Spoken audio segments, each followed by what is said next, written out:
The sun, usually a beacon of hope, rose that morning as a harbinger of doom.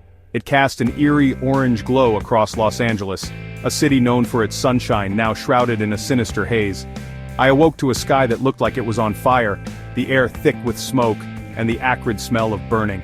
It was a scene straight out of a disaster movie, yet it was all too real. I rushed to my window, my heart pounding in my chest. The normally pristine blue sky was now a swirling mass of orange and gray. Thick plumes of smoke billowed into the air, obscuring the familiar landmarks of my city. The air was heavy, difficult to breathe. A sense of dread washed over me as I realized the gravity of the situation. This was no ordinary fire. This was a wildfire of unprecedented scale, fueled by strong Santa Ana winds and tinder-dry vegetation. As I watched in disbelief, the news reports confirmed my worst fears. The Pacific Palisades, a wealthy enclave known for its stunning ocean views, was being ravaged by flames. The fire, dubbed the Palisades Fire, had already consumed thousands of acres, leaving a trail of destruction in its wake. The smoke was relentless, seeping into homes and businesses, turning day into night. It stung my eyes, scratched at my throat, and filled my lungs with a gritty residue. The air quality plummeted, reaching hazardous levels. Health advisories blared from every news channel, urging residents to stay indoors, wear masks, and avoid strenuous activities. But staying indoors offered little solace. The constant barrage of news updates painted a grim picture of the unfolding disaster. Images of homes engulfed in flames, firefighters battling the blaze with grim determination, and families fleeing for their lives filled my television screen. The smell of smoke was a constant reminder of the inferno raging just beyond the horizon. It permeated everything, clinging to clothes, furniture, even our skin. The air itself felt heavy, suffocating, a constant weight pressing down on us. The Pacific Palisades, once a picture of California living, was now a charred wasteland. Homes, businesses, and dreams lay in ruins, reduced to ashes and rubble. The fire had swept through the neighborhood with terrifying speed, leaving behind a scene of unimaginable devastation. I drove to the edge of the evacuation zone, desperate to see the devastation with my own eyes. The normally bustling Pacific Coast Highway was eerily deserted, the air heavy with the smell of smoke and the stench of burnt wood. As I rounded a bend, the full extent of the devastation came into view. It was a scene of utter devastation. Homes that once stood as symbols of success and the California dream were now nothing more than smoldering ruins.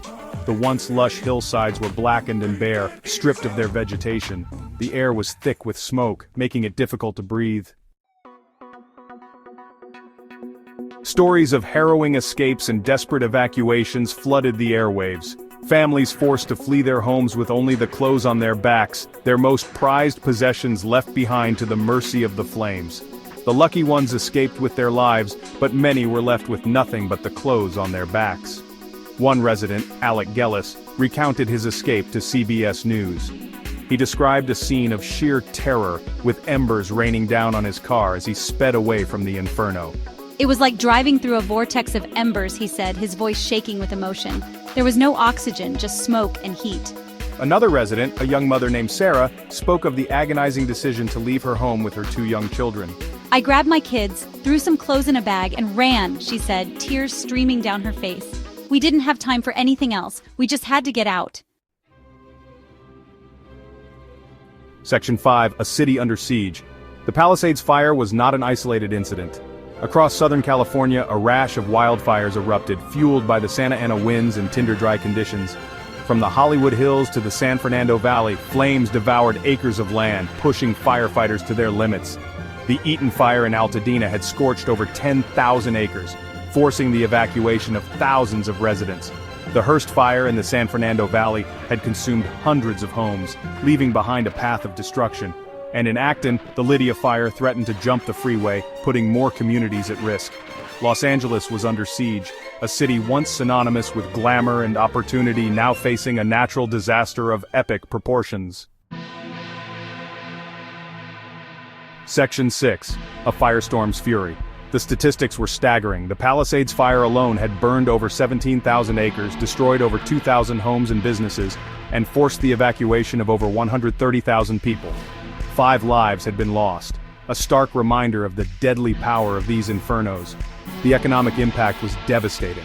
Businesses were destroyed, livelihoods lost, and the tourism industry, a vital part of the Southern California economy, ground to a halt.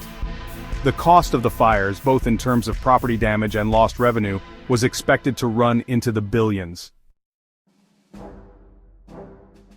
Section 7. Battling the Beast. Despite the overwhelming scale of the disaster, firefighters from across the state and beyond poured into Southern California, risking their lives to battle the blazes. Working tirelessly in grueling conditions, these brave men and women were the last line of defense against the inferno. Helicopters and airplanes dropped water and fire retardant on the flames, while ground crews worked tirelessly to create fire breaks and protect structures. The National Guard was called in to assist with evacuations and provide support to overwhelmed first responders. Section 8. The Air We Breathe. Even as the fires slowly began to subside, the invisible threat of smoke and ash lingered in the air. The air quality in Los Angeles remained hazardous, posing a serious health risk, particularly to children, the elderly, and those with respiratory problems. Hospitals reported a surge in patients with respiratory problems, and health officials urged residents to stay indoors as much as possible, wear masks when outside, and avoid strenuous activities. The message was clear: the air we breathe had become a hazard. Section 9. Picking up the pieces. As the smoke cleared and the flames died down, the true extent of the devastation became horrifyingly clear. The Los Angeles wildfires of January 2025 would forever be etched in the city's memory, a stark reminder of the power of nature and the importance of preparedness. The road to recovery would be long and arduous, but amidst the ashes, the spirit of resilience burned bright. Neighbors helped neighbors.